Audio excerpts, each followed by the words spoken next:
गांव के बीचों बीच एक पुराना और खंडहर जैसा दिखने वाला हवेली था, जो समय के साथ वीरान हो गया था। गांव वालों का कहना था कि उस हवेली में कुछ अजीब होता था, जिसे कोई समझ नहीं पाता। लोग वहां जाने से कतराते थे। कहते थे कि उस हवेली में जो भी रात को जाता था, वो फिर कभी वापस नहीं आता। शेरू गांव का एक बहादुर लड़का था, जिसने कभी किसी से डरना नहीं सीखा था। उसे इन सब बातों पर यकीन नहीं था। शेरू के दोस्तों ने कई बार उसे चेतावनी दी थी, पर वह मानता नहीं था। एक रात शेरू ने ठान लिया कि वह उस हवेली में जाएगा और सबको दिखाएगा कि उसमें डरने जैसी कोई बात नहीं है। शेरू ने अपनी बहादुरी के जोश में उस रात हवेली में जाने का फैसला किया। जब उसने गांव वालों को बताया तो सबने उसे रोकने की कोशिश की, पर शेरू ने किसी की बात नहीं मानी। मैं जाकर देखूंगा कि आखिर इस हवेली में ऐसा क्या है जो लोग डरते हैं। तुम सब बेकार में डरते हो, उसने कहा और अपनी मशाल लेकर हवेली की तरफ चल दिया। हवेली के पास पहुंचते ही शेरू को कुछ अजीब महसूस हुआ। हवेली के पास का माहौल एकदम ठंडा और सन्नाटा भरा था। रात की ठंडी हवाएं, पेड़ों की सरसराहट और उस खंडहर हवेली की भयावहता ने एक अजीब सा डर उसके दिल में पैदा कर दिया। लेकिन शेरू अपनी हिम्मत नहीं खोया और हवेली के अंदर कदम रखा। अंदर कदम रखते ही चारों ओर एक गहरी खामोशी ने उसे घेर लिया।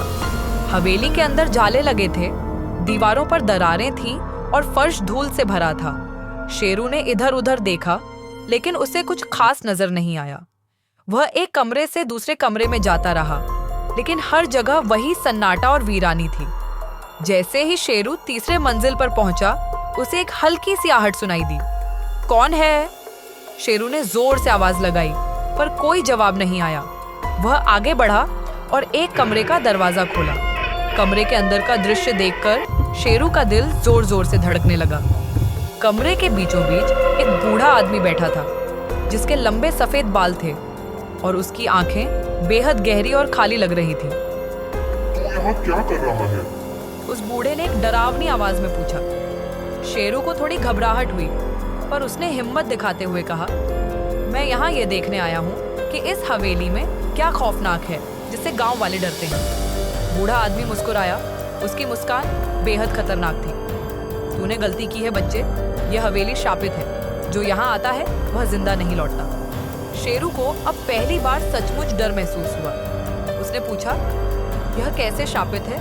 बूढ़े आदमी ने एक लंबी कहानी शुरू की। सालों पहले इस हवेली में एक जमींदार रहता था। उसका नाम था ठाकुर वीरेंद्र सिंह। वह एक निर्दयी और घमंडी आदमी था। उसके पास बहुत दौलत थी, लेकिन वह लोगों को सताने और उनकी जमीनें हड़पने के लिए बदनाम था। गांव के लोग उससे बहुत डरते थे, लेकिन ठाकुर को किसी की परवाह नहीं थी। उसने कई गरीब किसानों की जमीनें छीन ली और उन्हें बुरी हालत में छोड़ दिया। एक दिन एक गरीब किसान, जिसका नाम रामू था, ठाकुर के पास अपनी जमीन बचाने की भीख मांगने आया, लेकिन ठाकुर ने उसकी बात नहीं सुनी। रामू का पूरा परिवार भूख से मर रहा था, लेकिन ठाकुर ने उसकी मदद करने से मना कर दिया। गुस्से में रामू ने ठाकुर को बद्दुआ दी कि उसका पूरा परिवार नष्ट हो जाएगा और उसकी हवेली में कभी चैन नहीं रहेगा। रामू की बद्दुआ ने सच में असर किया। कुछ ही दिनों में ठाकुर का परिवार एक एक करके मरने लगा। पहले उसकी पत्नी की मौत हुई, फिर उसके दोनों बेटे, और अंत में ठाकुर भी एक रहस्यमय बीमारी से मर गया। गांव के लोग कहते हैं कि ठाकुर और उसके परिवार की आत्माएं अब भी इस हवेली में भटकती हैं। जो भी इस हवेली में आता है, वे आत्माएं उसे मार देती हैं। शेरू ने बूढ़े की कहानी सुनी और उसका शरीर कांपने लगा। वह समझ चुका था कि यह हवेली सचमुच शापित है। उसने बूढ़े से पूछा, क्या इस श्राप से कोई बच सकता है? बूढ़े ने एक गहरी सांस ली और कहा, अगर तू सूरज निकलने से पहले यहाँ से नहीं निकला तो तेरी भी वही हालत होगी जो बाकी लोगों की हुई। यह सुनकर शेरू के होश उड़ गए। उसे जल्दी से जल्दी हवेली से बाहर निकलने का रास्ता चाहिए था।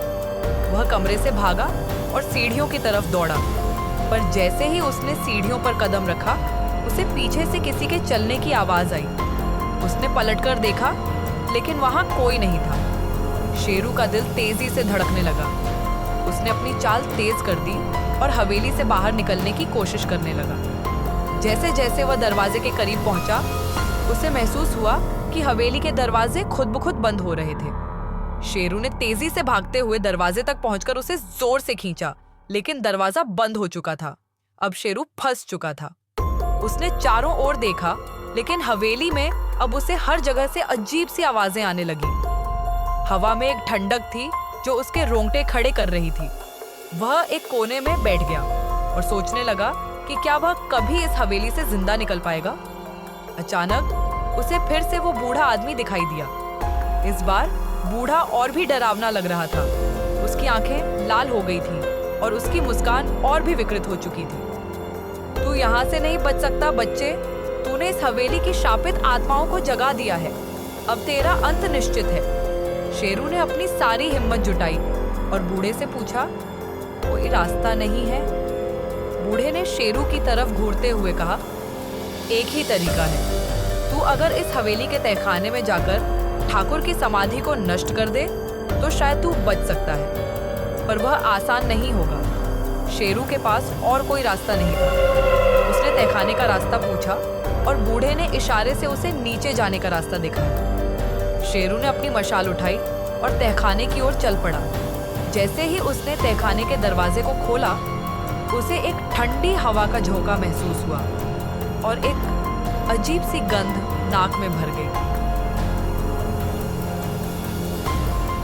तहखाना पूरी तरह अंधेरे में डूबा हुआ था। शेरू ने मशाल को आगे किया और धीरे धीरे तहखाने की सीढ़ियों से नीचे उतरने लगा। नीचे एक लंबा और संकरा रास्ता था, जिसके दोनों ओर पुरानी और जर्जर दीवारें थीं। शेरू ने धीरे धीरे कदम बढ़ाते हुए रास्ते को पार किया। तहखाने के आखिरी छोर पर एक पुरानी और टूटी हुई समाधि थी। यह ठाकुर की समाधि थी। जैसे ही शेरू ने समाधि को नष्ट करने के लिए कदम बढ़ाया, अचानक से हवेली में जोर जोर से चीखें गूंजने लगी। ऐसा लग रहा था जैसे हवेली में सैकड़ों आत्माएं जाग गई हों। शेरू को एक तेज हवा का झोंका महसूस हुआ और उसकी मशाल बुझ गई। अब वह पूरी तरह अंधेरे में था। शेरू ने तेजी से ठाकुर की समाधि पर वार किया। उसने पत्थरों को तोड़ना शुरू किया, लेकिन तभी उसे महसूस हुआ कि किसी ने उसके कंधे पर हाथ रखा है। उसने घबराकर पीछे देखा, वहां कोई नहीं था। फिर अचानक उसे अपने चारों ओर परछाइयां दिखने लगी। ठाकुर की आत्मा उसके सामने खड़ी थी और उसके साथ उसके परिवार की आत्माएं भी थीं। शेरू के सामने अब खुद ठाकुर वीरेंद्र सिंह की आत्मा प्रकट हो गई। उसकी आंखें जल रही थीं और उसकी उपस्थिति से पूरा माहौल भयानक हो गया। ठाकुर ने क्रोध में कहा, तूने हमारी नींद को भंग किया है। अब तू इस हवेली से नहीं जा पाएगा। शेरू ने अपनी आखिरी हिम्मत जुटाई और ठाकुर की आत्मा की ओर देखते हुए कहा, तुम्हारी वजह से ही ये सब हो रहा है। तुमने गरीबों पर अत्याचार किया और तुम्हारे पापों की सजा तुम और तुम्हारा परिवार भुगत रहा है। मुझे जाने दो, मैं इस श्राप को समाप्त करने आया हूँ। ठाकुर की आत्मा जोर से हंस पड़ी। उसकी हंसी हवेली की दीवारों से टकराकर चारों ओर गूंजने लगी। तू इस श्राप को खत्म नहीं कर सकता। यह हवेली अब हमारी है और जो भी यहाँ आता है उसे मरना पड़ता है। ठाकुर की आंखों में नफरत और क्रोध का भाव था। शेरू ने डर के बावजूद अपनी मशाल उठाई और ठाकुर की समाधि पर फिर से वार करना शुरू किया। जैसे ही उसने पत्थरों को और तोड़ा, हवेली की दीवारें हिलने लगी, जैसे कोई अदृश्य शक्ति पूरे स्थान को हिलाने की कोशिश कर रही हो। हवेली में भूतों की चीख पुकार और तेज हो गई। शेरू को ऐसा लगने लगा कि हवेली की आत्माएं उसे घेरने वाली हैं। ठाकुर की आत्मा अब और भी क्रोधित हो गई थी। तूने हमें चैन से रहने नहीं दिया, अब तुझे यहाँ से कोई नहीं बचा सकता। यह कहते हुए ठाकुर की आत्मा ने शेरू की ओर अपने हाथ बढ़ाए। शेरू ने पीछे हटने की कोशिश की, पर उसकी टांगें डर से कांप रही थी। तभी शेरू को अचानक याद आया कि बूढ़े आदमी ने कहा था कि अगर समाधि नष्ट कर दी जाए तो श्राप खत्म हो सकता है। शेरू ने अपनी सारी हिम्मत जुटाई और एक जोरदार वार करके समाधि के पत्थरों को पूरी तरह तोड़ डाला।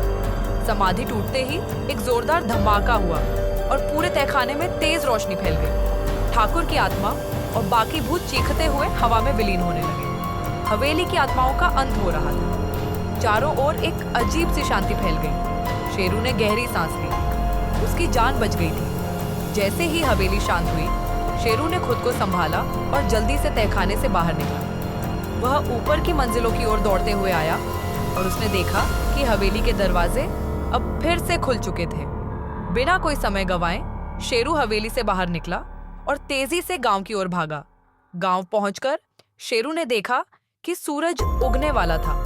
वह बहुत थका हुआ था, लेकिन उसे सुकून था कि वह जिंदा बचकर वापस आ गया। गांव वाले जो रात भर उसके लौटने का इंतजार कर रहे थे, उसे देखकर दौड़े आए। सभी ने शेरू से पूछा कि आखिर हवेली में क्या हुआ।